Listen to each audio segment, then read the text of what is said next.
छांगुर के छल की पूरी दास्तां हम आपको बताने जा रहे हैं। आखिर कैसे इसने छल की पूरी तैयारी की और दुनिया इसने पूरी तैयार कर रखी थी छल के लिए, और कैसे इसके गैंग के तार विदेश से जुड़े थे, इसको लेकर भी देंगे आगे आपको विस्तार से जानकारी। हम आपको बताएंगे कि छांगुर के गैंग का पनामा कनेक्शन आखिर क्या है।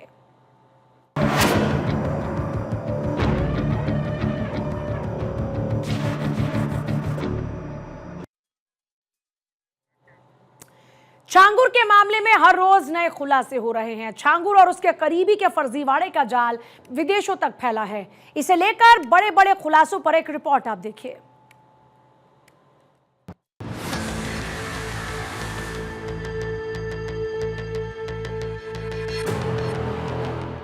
उत्तर प्रदेश में बलरामपुर के छांगू धर्मांतरण केस में हर रोज नए खुलासे हो रहे हैं।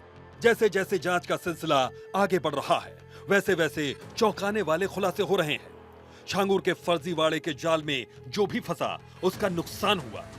छांगुर का नेटवर्क सिर्फ देश ही नहीं बल्कि विदेशों तक में फैला हुआ था। अब ताजा खुलासे से छांगुर के काले करतूत की एक और परत खुली है। इस मामले में एक और बड़ा खुलासा हुआ है। छांगुर का पनामा कनेक्शन सामने आया है। बताया जा रहा है कि पनामा तक छांगुर गैंग का नेटवर्क फैला हुआ था। ईडी को पनामा से जुड़े व्यापारिक लेन देन के साक्ष्य मिले हैं। पनामा में छांगुर गैंग ने कई फर्जी कंपनियां बनाई थी।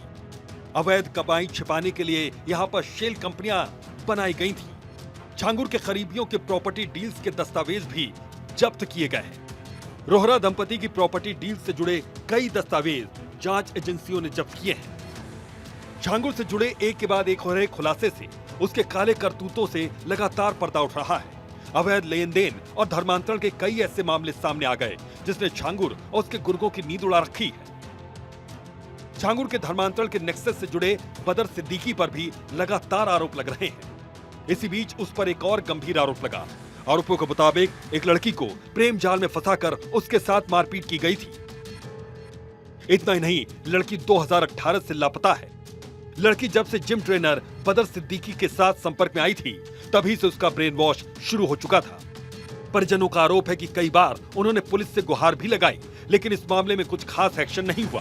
2018 के बाद परिवार की लड़की से मुलाकात नहीं हुई। छांगुर की खबरें देखने के बाद परिवार को अब लड़की से दोबारा मिलने की उम्मीद जगी है। परिजनों ने आरोपी बदर को गिरफ्तारी की मांग उठाई है। देखिए, ये मेरठ का जो विषय जुड़ा है छांगुर बाबा से, तो ये कोई छोटा मोटा विषय नहीं है। और ये केवल मेरठ की 2 लड़कियां आ गई हैं।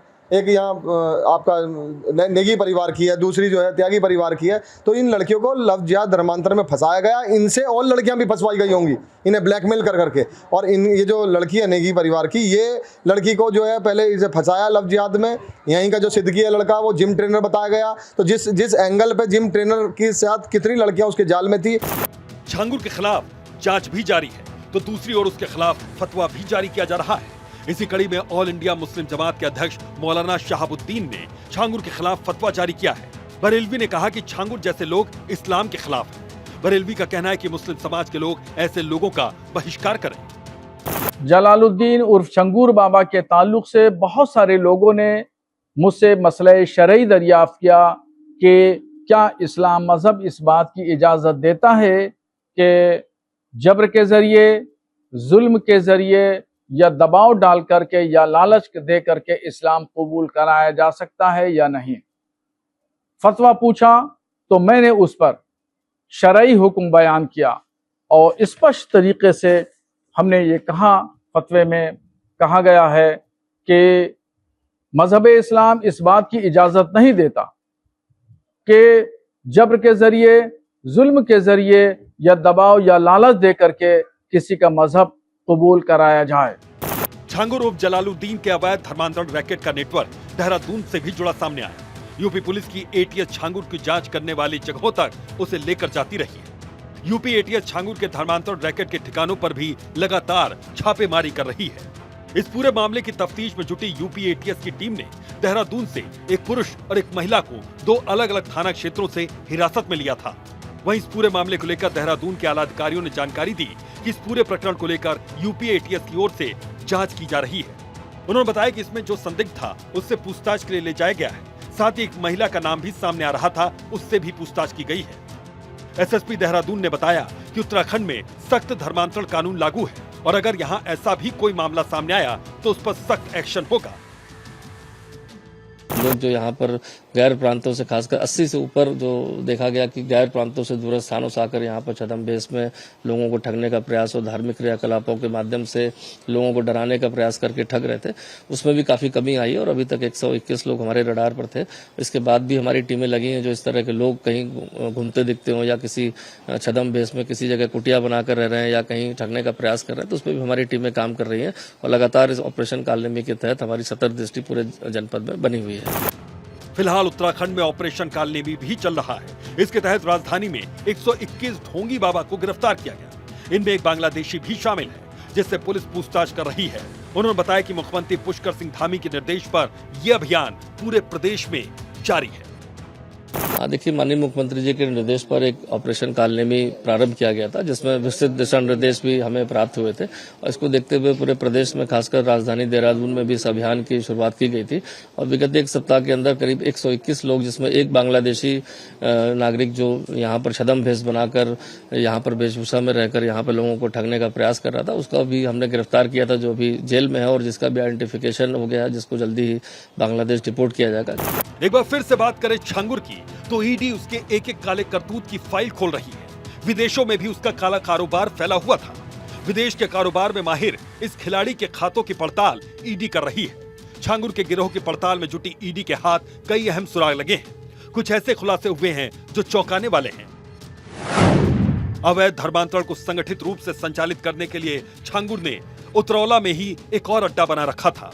ईडी की जांच में इस बात के साक्ष्य मिले कि मधुपुर की कोठी से वो धर्मांतरण की प्रक्रिया पूरी करता था। विदेश में कारोबार फैलाने का काम सुभाष नगर के आश्वी बुटीक कॉम्प्लेक्स से संचालित कर रहा था। जानकारी के मुताबिक आश्वी बुटीक को बस दिखावे के लिए एक दुकान के रूप में विकसित किया गया था, लेकिन बुटीक असल में काले कारनामों का अड्डा था। वहीं पर छांगुर, नवीन और नीतू अपने काले कारनामों से जुड़े सभी सबूत छुपाए हुए थे। इसमें विदेशी खातों से जुड़े अभिलेख के साथ ही एग्रीमेंट तक शामिल थे।